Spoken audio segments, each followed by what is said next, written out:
So you're very business minded, very smart man. Anybody listening to this knows that you're a very smart dude. Uh, you have your hands in a lot of things. I remember you when we spoke, you were telling me about your NFT game, telling me about your trucking company, about your real estate investments. Tell me a little bit more about your investments outside of boxing, that where you're moving and shaking, where you don't need to take the short money to take a fight, and so on and so forth. Man, I'm just be trying to get my hands in everything. I don't want to be going into detail. You just told most of it. Well, talk to me about the NFT game, because you want people to start investing in your NFT. Yeah, You were telling me about the Fox and how you yeah, can use them to train and stuff like that. yep. Get a little bit of detail about it. I still got my NFT collection. I slowed down a little bit because the NFT market is changed, but it's getting better, but it's still changing.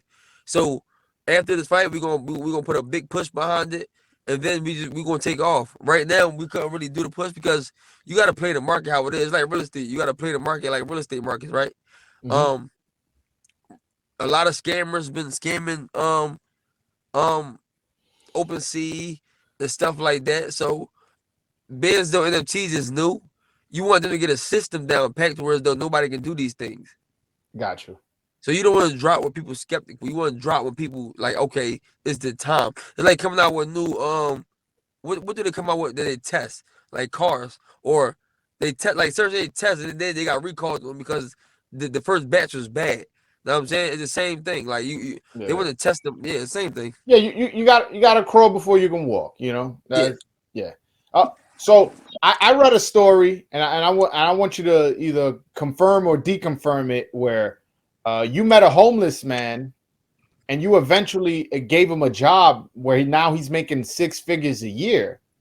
Is that true? And if it is true, can you get into a little bit more detail about it?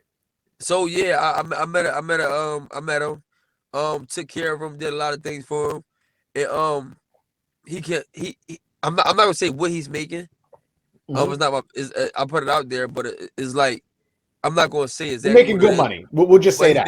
He's making good money, and I definitely we took him shopping. We did a lot of stuff. Even now, I still take care of him, do little things for him. He actually working on my house right now. I gave him, I'm turning my basement into a lounge, part of my basement, and I got him help me. So anytime, even extra money, I give him.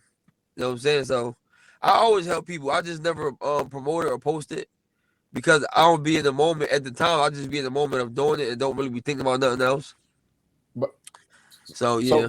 From what I understand, you knew this. You had a relationship with this guy, and then you found out he had a CDL license where he can drive trucks. No, I never had a relationship with the guy. I No? didn't know who the hell I didn't know who the hell he was. I had a relationship with the other guys around there, but then when I met him and I talked to him for like a few days, and I just heard how he was and shit like that. That's what made me go. But I didn't know who he was. Yeah, but then you found out he had a CDL license, and then you got him a job as a truck driver.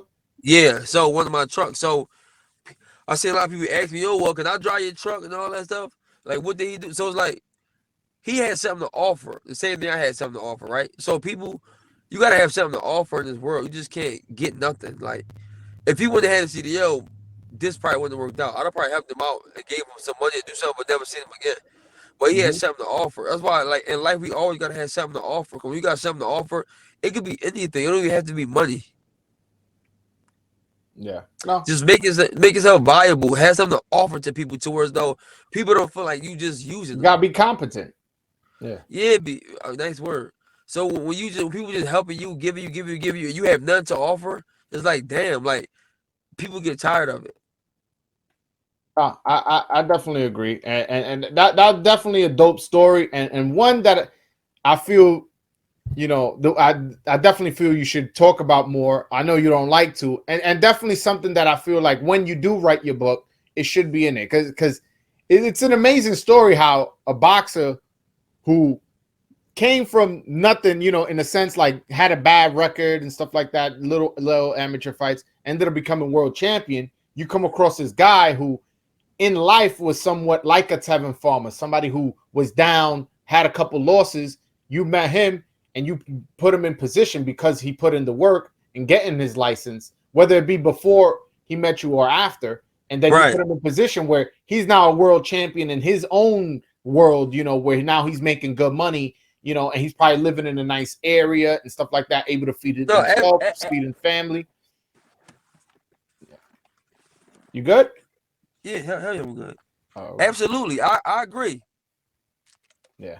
All right. I So agree with you. I just think that people got to be worth. They gotta buy themselves. yeah, no, for sure.